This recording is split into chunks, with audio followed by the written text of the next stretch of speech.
guitar player and personal friend of Elvis Costello, Andy Clark. Bass, synthesizer, and vocals, Craig Kingery. Drummer, Gene Lessman. And Jim Jacobi, guitar, vocals, and synthesizers. Crap detectors have been called everything from obsessed to brilliant, and you could throw in any other adjective you want to name on them. But Jim started the band about 5 years back, and could you tell us a little of the history of the group, Jim? Yeah, basically it was a concept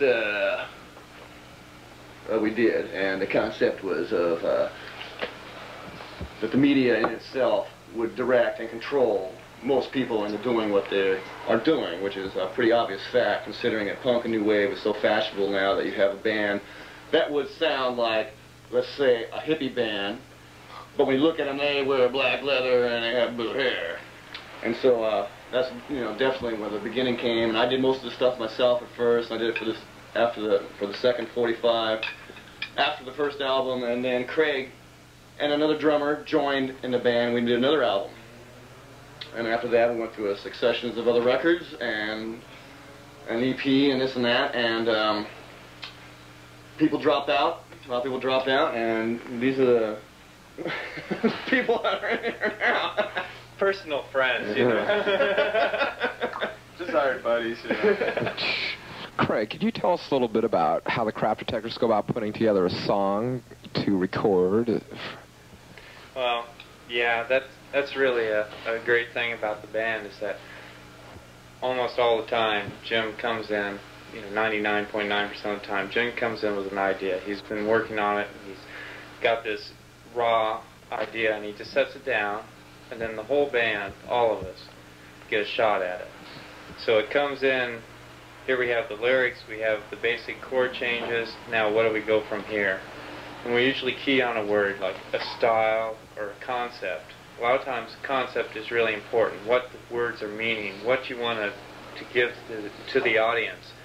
And once that gets started, then we all start working together and it starts gelling.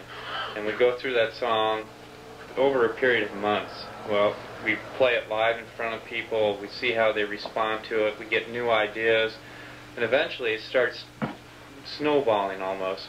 Everybody's ideas start coming together, you work off of each other, we're always listening to new ideas that we come up with, and then the basic goal is that we're heading towards recording this song, because when we get it down on vinyl, we want that to be the statement, the final statement. So when we finally get there, we have a tried and proven product, and it works. It really does. The energy's there, the idea comes across. It's very powerful music. Andy or Gene, would you guys agree that it's kind of a affirmative action in process where everyone contributes type of thing? Yeah, it's very little of, you know, you play this, or, you know, you've got to play this part right here. You know, we give each other feedback and we kick ideas around. But, pretty much how you hear it. Yeah. You know. There's a lot of playing off of each other. Like, you listen to what Andy does, and then you get an idea to put something else in here. And what Gene's just a monster drummer. He's always coming up with new, powerful ideas to come up behind it. And it all plays off of each other. And it has really come out well. Interesting. Well, what would cause you to write a song? Do you just see something on the street and that sparks something? Something will happen, either to me personally or some friends of mine or something. And I'll just say, well, this is really pretty unique. It's a really strange situation in the human development. It's really weird. And so I go, yeah, you know, this is really be a good song because people are really strange. They're even strange in Lincoln, Nebraska, let alone L.A. or New York, which I've been to and hang around frequently when I have the money to go there. Why don't you do more gigs around, like it's like once a year type of thing? Because when you play live, you give it all, and you're suffering. And if you had to do that 7 days a week, which you have to do if you want to play for everybody to hear you,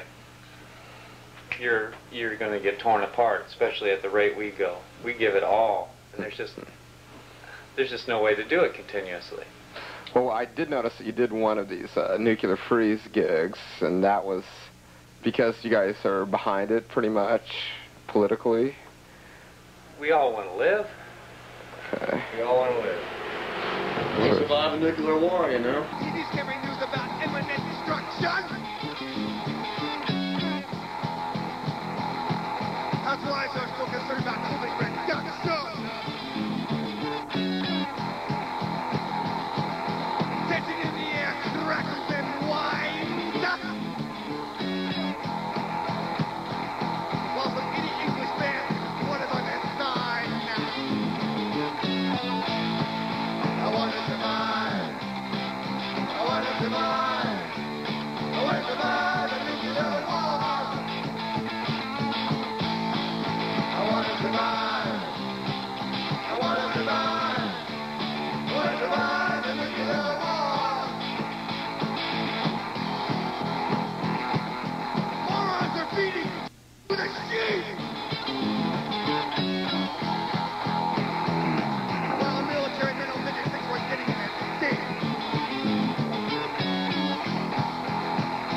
But does anyone have a right to burn and waste?